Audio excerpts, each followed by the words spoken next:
लगभग 4 मिनट के लिए जीरो ग्रेविटी को फील भी किया और फिर छुट्टियां आने पर आज तक तो हम लोग अपनी फ्रेंड्स और फैमिलीज को यही कहते आ रहे थे कि चलो कहीं घूमने चलते हैं, लेकिन मुझे ऐसा लगता है कि इन फ्यूचर हम लोग ये कहेंगे कि चलो स्पेस घूमने चलते हैं। क्या आपको भी ये लगता है कि इन फ्यूचर हम लोग अपने बैग को पैक करके यूं ही स्पेस की सैर पर निकल जाएंगे? देखिए, आज से कुछ साल पहले तो ये पॉसिबल नहीं लग रहा था, लेकिन अब ये पॉसिबल लग रहा है। कैसे, चलिए जानते हैं। सन 2000 से पहले तो विकसित और विकासशील देशों की गवर्नमेंट फंडेड स्पेस एजेंसीज के एस्ट्रोनॉट्स ही स्पेस मिशन के हिस्सा हुआ करते थे और हार्डकोर ट्रेनिंग के बाद उन्हें स्पेस में भेजा जाता था। उनमें से आप लोगों ने अमेरिका की नासा, इंडिया की इसरो, रशिया की आरएफएसए या फिर चाइना, यूरोप या जापान की स्पेस एजेंसीज के नाम सुने होंगे। लेकिन सन 2000 के बाद इसमें कुछ प्राइवेट एजेंसीज भी शामिल हो गई थी। मैं आपकी जानकारी के लिए आपको बता दूं कि सबसे पहले सन 2000 में ब्लू ओरिजिन फॉर्म हुई जिसके मालिक जेफ बेजोस हैं। सन 2002 में स्पेसएक्स फॉर्म हुई जिसके मालिक एलॉन मस्क हैं और सन 2004 में वर्जिन गैलेक्टिक फॉर्म हुई जिसके मालिक रिचर्ड ब्रैंसन है। यानी कि आज से 15 से 20 साल पहले ये प्राइवेट स्पेस एजेंसीज फॉर्म हुई थी।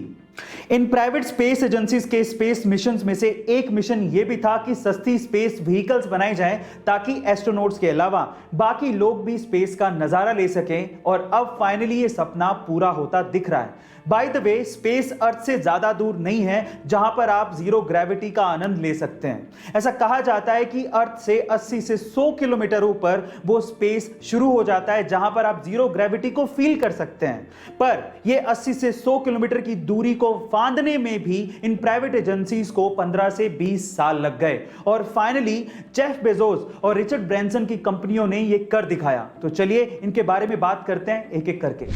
वैसे जेफ बेजोस 20 जुलाई 2021 को स्पेस की यात्रा करके स्पेस में जाने वाले पहले कारोबारी बनना चाहते थे, लेकिन उससे पहले ही वर्जिन गैलेक्टिक के रिचर्ड ब्रैंसन ने गुगली मार दी और स्पेस की यात्रा करके वापस भी आ गए और ये टैग उन्होंने अपने नाम कर लिया।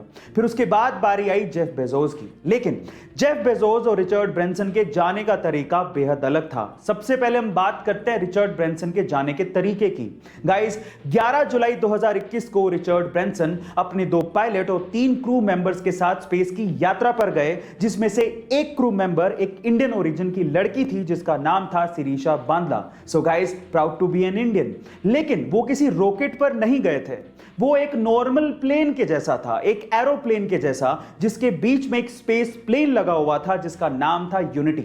सबसे पहले उस प्लेन ने नॉर्मल तरीके से उड़ान भरी और उसके बाद जैसे ही 50,000 फीट पर पहुंचे, सेंटर से यूनिटी स्पेस प्लेन अलग हो गया और उसके बाद सुपरसोनिक स्पीड से अर्थ से करीब 80 किलोमीटर ऊपर जाकर स्पेस में पहुंच गया और उसके बाद आया मैजिकल मूवमेंट। सारे क्रू मेंबर्स ने लगभग 4 मिनट के लिए जीरो ग्रेविटी को फील भी किया और फिर unity space plane normal plane की तरह लैंड हो गया और इस तरह से रिचर्ड ब्रैंसन और उनके क्रू मेंबर्स ने पहली स्पेस की यात्रा खत्म की। गाइस, अगले साल रिचर्ड ब्रैंसन की कंपनी वर्जिन गैलेक्टिक बाकी लोगों के लिए भी स्पेस की ये सैर शुरू करने वाली है, जिसके लिए वो पर ट्रैवलर 2 से 2.5 करोड़ रुपया चार्ज कर रही है, जिसके लिए अभी तक 600 से ज्यादा रजिस्ट्रेशन भी हो चुके हैं और उनमें जस्टिन बीबर और लियोनार्डो डिकैप्रियो भी शामिल हैं।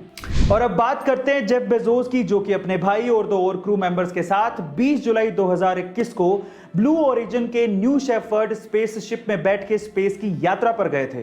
पर फिर फर्क क्या था? सबसे पहला फर्क यह था कि जेफ बेजोस एरोप्लेन में नहीं बल्कि रॉकेट में गए थे, जिसमें ऊपर एक कैप्सूल लगा हुआ था, वो डिटैच हो सकता था, यानी कि डिटैचेबल था। दूसरी खास बात यह थी कि यह यात्रा पूरी तरह से ऑटोमेटिक थी, यानी कि इसमें कोई पायलट था ही नहीं। तीसरी खास बात यह थी कि पहली बार किसी स्पेसशिप में कैप्सूल पर इतने बड़े बड़े ग्लासेस लगे हुए थे जिससे बाहर का नजारा बहुत ही क्लासिक दिखता था। चौथी खास बात यह थी कि यह यात्रा मात्र 11 मिनट में ही खत्म हो गई थी और उसमें सिर्फ 4 मिनट वो लोग स्पेस में रहे थे और जीरो ग्रेविटी को उन्होंने फील किया था। जेफ बेजोस की स्पेस यात्रा की एक और खास बात यह थी कि उनका रॉकेट कर्मन लाइन तक गया था, यानी कि अर्थ से 100 किलोमीटर ऊपर तक पहुंचा था। अब देखिए बेहतरीन कौन है, रिचर्ड ब्रैंसन या फिर जेफ बेजोस, ये तो वक्त ही बताएगा। लेकिन स्पेस ट्रैवलिंग में एक रेवोल्यूशन जरूर आने वाला है, जिसमें एस्ट्रोनॉट के अलावा बाकी लोग भी ऊपर जाकर हमारी खूबसूरत अर्थ का नजारा देख पाएंगे। क्या आप भी देखना चाहते हैं? बताइएगा जरूर।